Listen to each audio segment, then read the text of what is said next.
Hi Marissa, how you doing? Okay, I want to show you some really cool techniques. I've got your file up here, and as you can see, I've also got over here, I've got just your background. So there's your file with everything. You got your parts of your mask, and then here I've got just your file with just the background. All I did is go here and I just selected all of your layers and I just pulled them out. So whatever adjustments are associated with the layers are gone. So just so you understand that.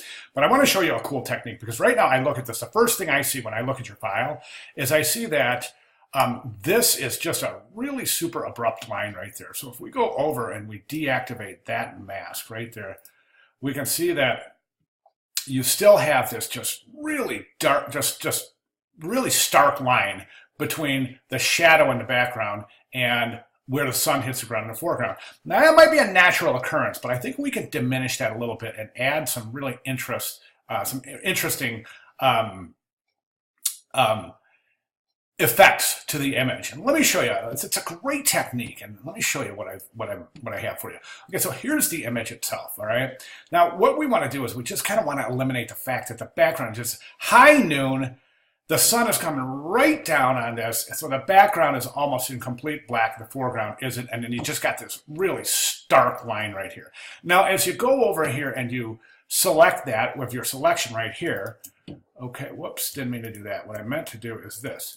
So you have your selection right there, and you can see that whatever selections you make there are going to be really starkly affect because of the way the mask is. See, so it just goes from like just all white. Now, if I deselect that, you can see that. Look at how harsh that line is right there. Okay, let me Command Z that. Get back to where we were. As a matter of fact, let me find my history panel so we can get exactly back where we were. Okay, let me show you a workaround around this. This is a really cool technique. I think you're going to like it. So what we're going to do is we're going to come in here, and what I'm going to do, the first thing I'm going to do is I'm just going to add a layer mask. Okay. And let's just do levels because that's the easiest one to really to demonstrate. And then what I'm going to do is I'm just going to come back here and I want to lighten up that background. Okay, so we get some really nice detail over there where the house is instead of having that really dark area. Okay, now the problem here, of course, is that the foreground is entirely too light. Right? So what we can do is we can use our gradient tool. Now remember, in Photoshop, black hides pixels and white reveals pixels. So we can use that in a gradient right on the layer mask to give a really smooth feathered transition between the background and the foreground instead of having that stark line created by the selection itself. Let me show you what I mean. I'm going to go to right over here. I have to make sure you're in your actual mask, not here, but right here where the mask is. Okay, then I'm going to go to the gradient tool. And in the gradient tool, right up top here, I just want to make sure I have this selected, black to white. Okay, see that's black to white. Select that. Okay, now I can come right over here, and this is so cool. Watch. If I come over here, I can just start right about here. And I can really feather that. I think that's not enough. I think right about there. That's beautiful. Look at that. Now you start getting, we can even show you even a little bit more of how that works. So you see, that's almost perfect. You see how nice that transition is. So you have this nice transition from the background to the foreground where you don't have that abrupt change. So that's a really great technique. Okay, now as I started this, I said this is, oh, and you know, if you come over to your levels and the adjustment layer and you option click that, you can see the mask itself. Okay, so that's really cool. Okay, so you can play with that to see what works out the best. That looks good right there.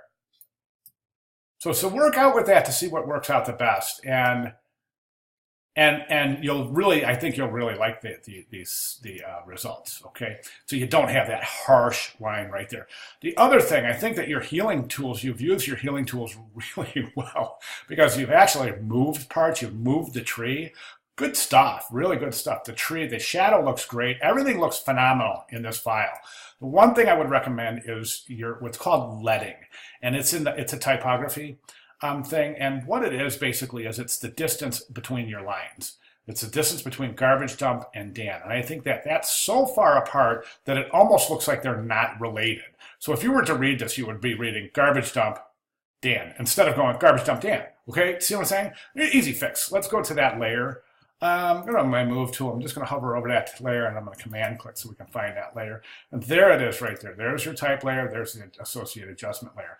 And what I want to do here is I'm just going to come to my character panel so I can address that typography. So let's come down here to window and let's find character.